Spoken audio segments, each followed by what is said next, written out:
सब देखने और सुनने वालों को मोहब्बत भरा सलाम। जवेद इकबाल चीमा साहब हमारे साथ होंगे मैनचेस्टर से।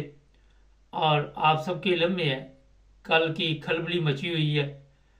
चीफ जस्टिस जो हाई कोर्ट के हैं, उनका एक बयान सामने आया है, सोशल मीडिया पे भी चल रहा है। आज इसी पे बात करेंगे। चीमा साहब, ये आप समझते हैं कि चीफ जस्टिस साहब ने बड़ा कदम उठाया है, और अब आने वाले हालात को आप क्या देखते हैं? जी, अस्सलाम वालेकुम रहमतुल्लाहि बरकातहू। मुबारक साहब, मेहरबानी, बहुत शुक्रिया लाइन पे लिया आपने। बहरहाल बात यह है कि ये गो के पंजाब में पहली दफा लोग अभी थोड़े थोड़े उठना शुरू हुए हैं। मगर मैं इसको इसलिए कोई बहुत ज्यादा अहमियत नहीं देता। वक्त के हिसाब से तो इस बयान की बहुत बड़ी अहमियत है, इसमें कोई शक नहीं जी। मगर अफसोस इस बात का है कि जिन्होंने प्लानिंग करनी है, जिन्होंने इमरान खान को रस्ते से हटाना है, वो तो कुछ और ही सोच रहे हैं। उन्हें तो पता चल गया कि ये अदालतें अंगड़ाई ले रही हैं। मगर दो चीजें बड़ी अहम है, वो आपको मैं बता देता हूँ कि जज जो होते हैं ना, जजों के पीछे गो के अवाम का इनको सपोर्ट हासिल होती हो तो इनका दिल और बड़ा हो जाता है। मगर इनको अवाम की सपोर्ट से ज्यादा इनको सपोर्ट चाहिए बार काउंसिल की, वकला की। और वकला की तरफ से मैं बिल्कुल इस वक्त अमीर से नहीं हूँ, क्योंकि वकला जो है ना, जिस तरह लिफाफा स्वाफत है, इस तरह लिफाफे वाले वकला भी हैं। बार काउंसिल जितनी भी है वो कोई अपना किरदार अदा नहीं कर रही। जजेस उठ खड़े हुए हैं। पहले भी इस्लामाबाद के 6 जजों ने खत लिखा, दूसरे पेशावर हाई कोर्ट के जज भी उठे, उन्होंने अपना मुद्दा बयान किया। मगर आप इस बात को नोट करें कि जो इनकी सपोर्ट है, सबसे बड़ी सपोर्ट जजों को होती है बार काउंसिल की या वकला की। उस बार काउंसिल उस हद तक इनके हक में नहीं बोली, यानी जजों के साथ बार काउंसिल नहीं खड़ी हुई। उसकी वजह क्या है कि वो तकसीम है।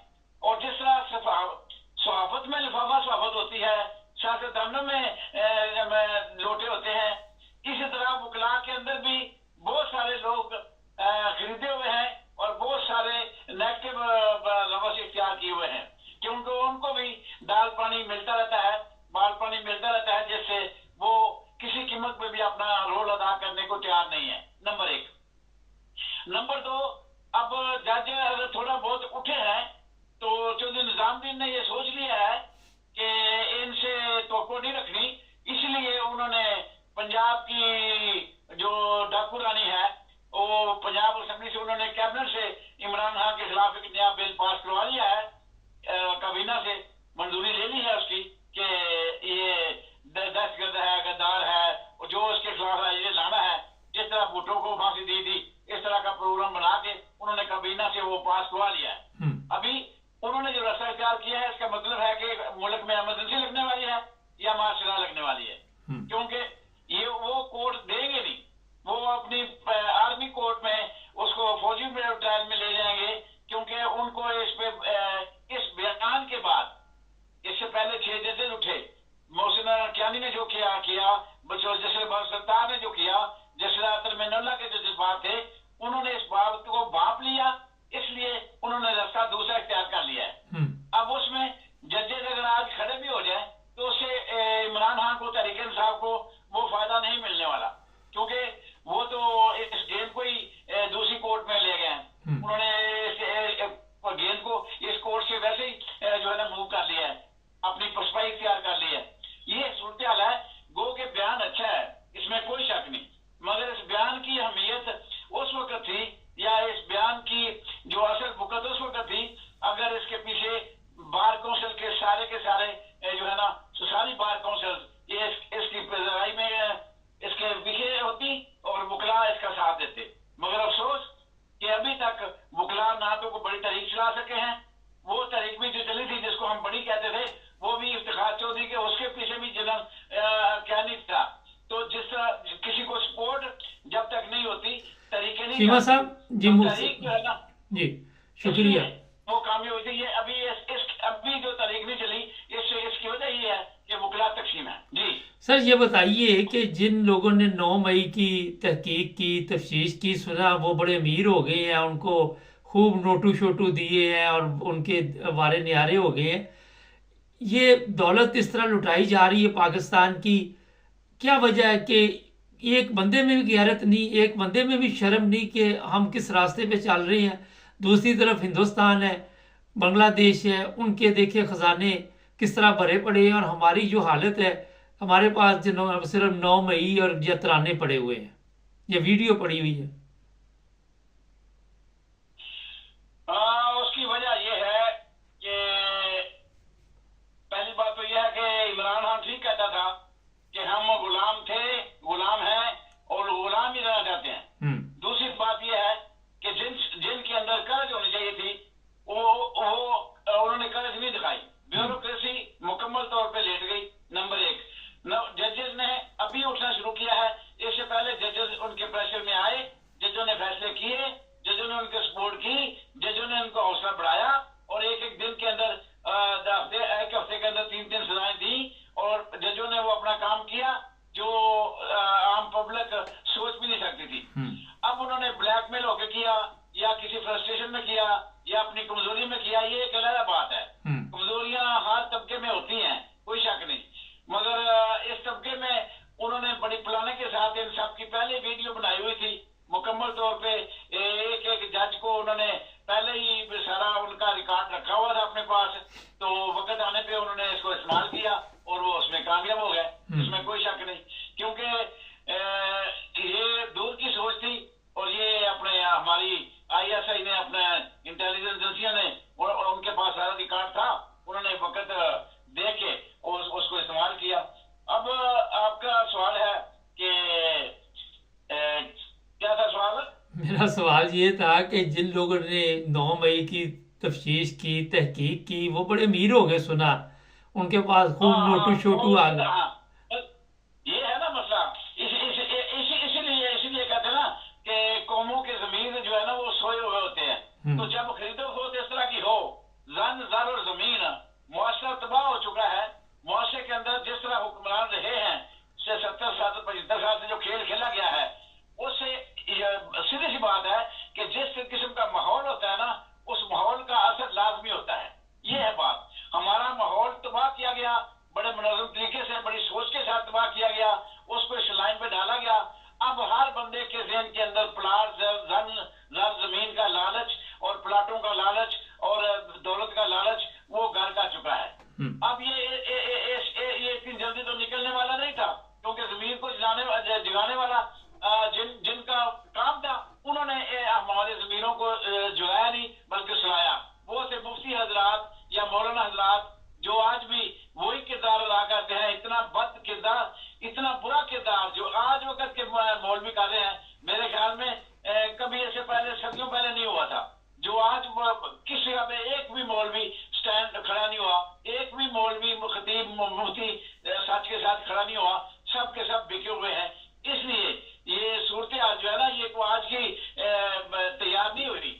मेरे अंदर जो जमीन का फितना फैलाया गया है, ये इसके ऊपर साल लगे और उसकी बड़ी वजह ये है आमरीत, करप्ट हुक्मरान और करप्ट मुआशरा उन्होंने किया, अपने मकासद के लिए इस्तेमाल किया, अपने इक़्तिदार को तूल देने के लिए किया। उसमें शरीफ खानदान, जरदारी खानदान और करप्ट जर्नैल ये शामिल है। सर ये बताइए, अभी आपने उलमा की बात की, पिछले दिनों नासिर मदनी बड़ा इमरान खान के खिलाफ बोल रहा था। उलमा का क्या काम है सियासत से, मुझे ये जरा बताएं।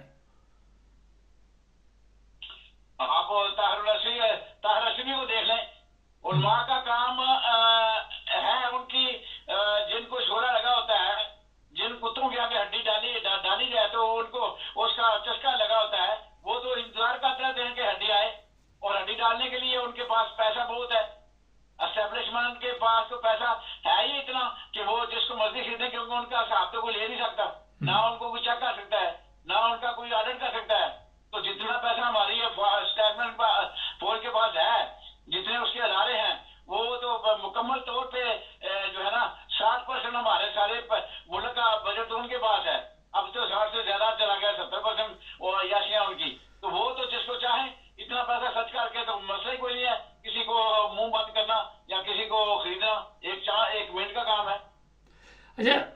चीमा साहब, एक सवाल काफ़ी है आज आपसे करने, ज़रा मुख्तसर जवाब दीजिए।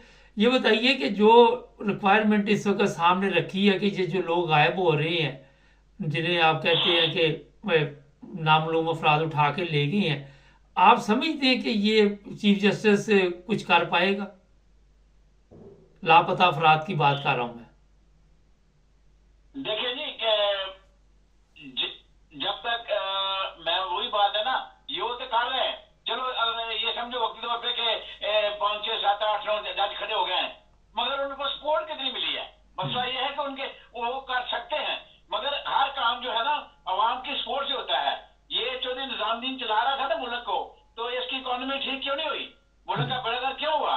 वो तो इसलिए कि अवाम जो है ना उसके साथ नहीं खड़ी हुई, तो कामयाब नहीं हुआ। यानी इतना कुछ किया, इतने इन्वेस्टमेंट, कोई इन्वेस्टमेंट नहीं आई, कोई कुछ नहीं हुआ। मुल्क अपने पांव पे नहीं खड़ा हुआ। क्यों? कि सियासी इसका काम नहीं है, अवाम की सपोर्ट उसके साथ नहीं है।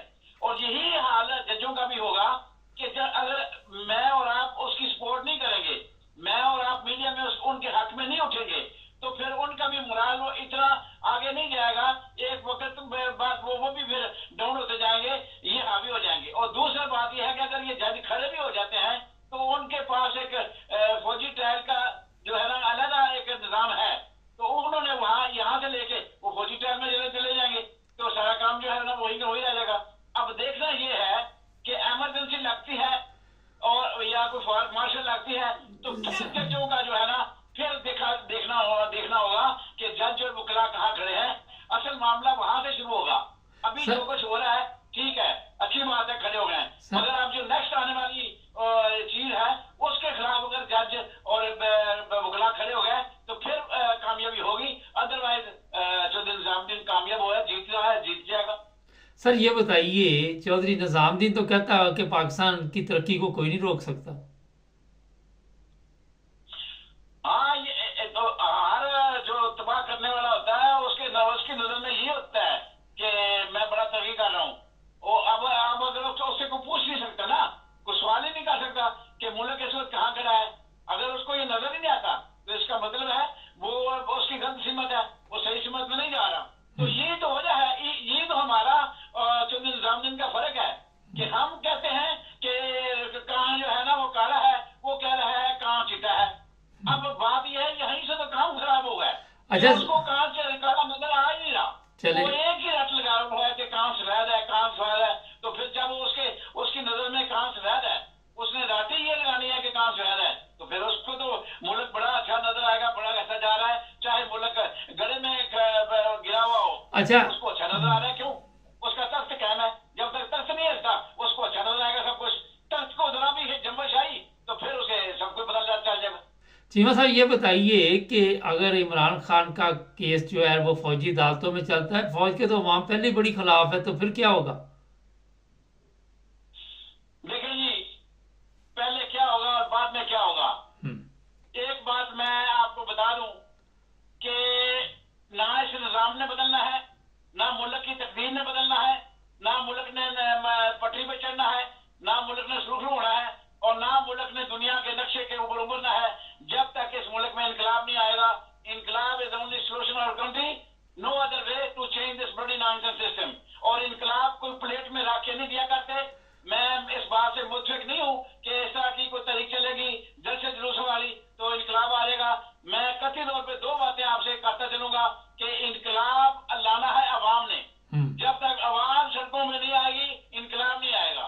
दूसरा मैं ये कहता हूं कि अगर पीटीआई वाले उनसे कुछ नहीं होता, वो डर और खौफ के साए में है, पंजाब में नहीं कुछ कर सकते, तो फिर केपी के और पंजाब के बॉर्डर के ऊपर जो वजीर अल्लाह कंडापुर है उनको ऐलान करना चाहिए कि वो केपी के और पंजाब के बॉर्डर के ऊपर अपना सिटिंग कर लें और उस धरने को उसको मुकम्मल तौर पे सारी सड़कों को जाम कर दें। जब तक पहिया जाम नहीं होगा उस वक्त तक इनकी कानों पे जू नहीं रेंगेगी। और ये काफी है, अगर पंजाब में डर खौफ है, बंदे नहीं निकलते, तो ये केपी के और पंजाब के बॉर्डर के ऊपर अपना धरना दे रहे हैं और उस वक्त तक नहीं हटे जब तक वो तहरीक कामयाब नहीं होती, जब तक इमरान हार नहीं होता उस वक्त तक वहां तब जाके कामयाब होगा। अदरवाइज जल से जुलूसों से छोटे मोटे ये रैलियों से कुछ नहीं होगा।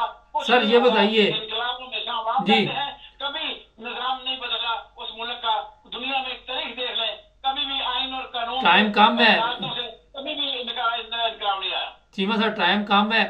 फजल रहमान बड़े बड़े ऐलान कर रहा है। खैर उसकी बुक्का का मसला है, उसको छोड़ें, क्योंकि वो मैं तो डर रहा हूँ उस वक्त से कि उसको भी छोड़ा हुआ है उन्होंने। अगर वो मुखलिस होता तो बहुत कुछ हो सकता था। मुझे तो उसके मुखलिस होने पे शक है, और मैं समझता हूँ कि ये भी उसने ऐलान किया हुआ है चौधरी निजामुद्दीन ने इस तहरीक इंसाफ को तबाह करने के लिए। जिस तरह तहरीक इंसाफ के अंदर कुछ लोगों ने उसने रखे हुए हैं जो इमरान खान की जगह पे कल को उनसे काम लेगा, वो तो इसलिए मैं तो इसको सीरियस नहीं लेता। ये तो मैं समझता हूँ कि अच्छा चले, ठीक है।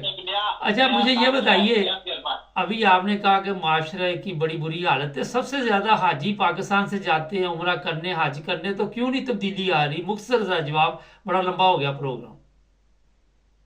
नहीं आ सकती। हमारे हज बेसूद हैं, उम्रा बेसूद है, हमारे अंदर अमल की कमी है, अमाल कोई नहीं है। ये दिखावे के काम है सारे जो हम करते हैं। हम मुआशरा फीस मानना, हम मुसलमान है ही नहीं। मुसलमान वो होता ही नहीं है जो सच के साथ ना खड़ा हो। उसका कोई हज, कोई उम्रा, कोई कुछ नहीं है। ये सब दिखावे वाली बातें हैं, और हम जो है ना अपने आप को धोखा दे रहे हैं। अच्छा, जितने मर्जी हज कर लें, हमारे अंदर इस्लाम नाम की कोई चीज नहीं है। ईरानी सदर के बारे में मुख्तसर जवाब दीजिएगा, क्या ख्याल है कि वो वाकई क्या हुआ उसके साथ आपके ख्याल में? उसको साजिश के तहत शहीद किया गया है, कत्ल किया गया है। और ये बात जो है ना अब लीडर स्वाओं तक जा पहुंची है, और हालात किसी वक्त भी कुछ भी कर सकते हैं। ईरान अभी तक खामोश है। वो जिस दिन उसे पता है कि अगर कुछ करेगा, अगर बोलेगा, तो फिर उसे उसके दिमाग में भी कुछ करना पड़ेगा। इसलिए अभी वो खामोश है। किसी दिन भी कुछ भी हो सकता है। लावा पकड़ा है रशिया, चाइना और ईरान के अंदर। अब सुपर पावर जो है ना, या तो सुपर पावर खत्म हो जाएगी अमेरिका की, तो या फिर अमेरिका फिर एक दफा छा जाएगा। कुछ अभी बहुत कुछ होने वाला है, और ये एकदम आखिर पे चीमा साहब ये बताइए कि इंग्लैंड पे इस वक्त ये परेशानी बनी हुई है कि इंग्लैंड पे रूस, आप समझते कोई एटमी हमला करेगा? चंद सेकंड है। यूके ने ऐलान दर पर्दा नायब वजीर आज़म ने ऐलान कर दिया है बरतानिया के कि 3-3 दिन का राशन अपने अपने घर जमा करके रखा करें, ताकि किसी वक्त भी कोई भी कुदरती आफत आ सकती है। तो मैं इस नतीजे पे पहुंचा हूं कि जरूर दाल में कुछ काला है और जरूर कुछ होने वाला है, क्योंकि लेजर स्वाओं का नतीजा, लेजर स्वाओं का तजर्बा सिर्फ और सिर्फ बरतानिया ने किया था, और वो कामयाब हुआ था। और ये बरतानिया के पास ये टेक्नोलॉजी है कि किसी जहाज को लेजर के जरिए खत्म कर दें और किसी को पता भी न चले। ये सिर्फ बरतानिया के पास इजाद है, और बरतानिया इस वक्त सोच रहा है कि कुछ ना कुछ होने वाला है। इसलिए उसने हम खबरदार कर दिया है पूरी कौम को कि 3-3 दिन का राशन अपने घर रख लें, कुदरती आफत आ सकती है किसी वक्त भी। तो ये कुदरती आफत यही है जो जंग के नजर में शक्ल में आपको नजर आई है। अच्छा, आपकी बातें जबरदस्त हैं, टाइम भी कम है। ये बताइए, ये पाकिस्तान खुलकर इसराइल के मतलब कोई बातचीत नहीं करता, इसके मतलब आप क्या समझते हैं? अब वादे हो चुकी है, इसमें कोई ढकी छुपी बात ही नहीं है कि जनरल बाजवा ने कहा था इमरान खान को कि इसराइल को तस्लीम करना है। जनरल बाजवा अमेरिका करके मान के आया था, मगर इमरान खान ने ना कर दी। ये वही सजा भुगत रहा है। बिल्कुल हमारी फौज ने सरेंडर किया हुआ है, और हमारी फौज तैयार है। उसके आगे सिर्फ इमरान खान है। इमरान खान को रास्ते से हटाना सिर्फ इसलिए जरूरी है कि आप वो खुल्लम खुला वो खेल नहीं सकते जब तक इमरान खान जिंदा है, चाहे वो कैद में है। ये काम जो है ना आवाम नहीं होने देगी, और जब वो उसको रास्ते से हटाएंगे फिर ये अपने काम करेंगे। ये तय है कि पाकिस्तान इसराइल को तस्लीम कर चुका है, पाकिस्तान सरेंडर कर चुका है। पाकिस्तान अपना मिसाइल प्रोग्राम, बहुत शुक्रिया चीमा साहब। पाकिस्तान कश्मीर से पीछे हट चुका है, पाकिस्तान इंडिया के आगे ले चुका है। सारे मुआहदे हो चुके हैं। अब हमारी आंखों के अंदर सिर्फ दौड़ झोंक रहा है, सिर्फ हमें फराद दिया जा रहा है, धोखा दिया जा रहा है, और कुछ नहीं है। सारा काम तय हो चुका है, और पाकिस्तान बिक चुका है मुकम्मल तौर पे। बहुत शुक्रिया चीमा साहब, जबरदस्त बातें थी आपकी, थैंक यू सर। नाज़रीन, जावेद इकबाल चीमा साहब मजहबी स्कॉलर भी हैं, और काफ़ी इन्होंने किताबें भी लिखी हुई हैं। मेरे साथ इन्होंने कई प्रोग्राम किए थे, आज प्रोग्राम तो 10 मिनट का होता है, मगर चीमा साहब कभी कभी मिलते हैं, मैंने सोचा फ़ायदा उठा लें, चैनल को सब्सक्राइब कर लें। अभी और भी प्रोग्राम बड़े आज के हालात के मुताबिक आ रहे हैं। सब्सक्राइब करना मत भूलें। टिकटॉक पे भी हमें फॉलो कीजिए। अपना ख्याल रखें। अल्लाह हाफिज़।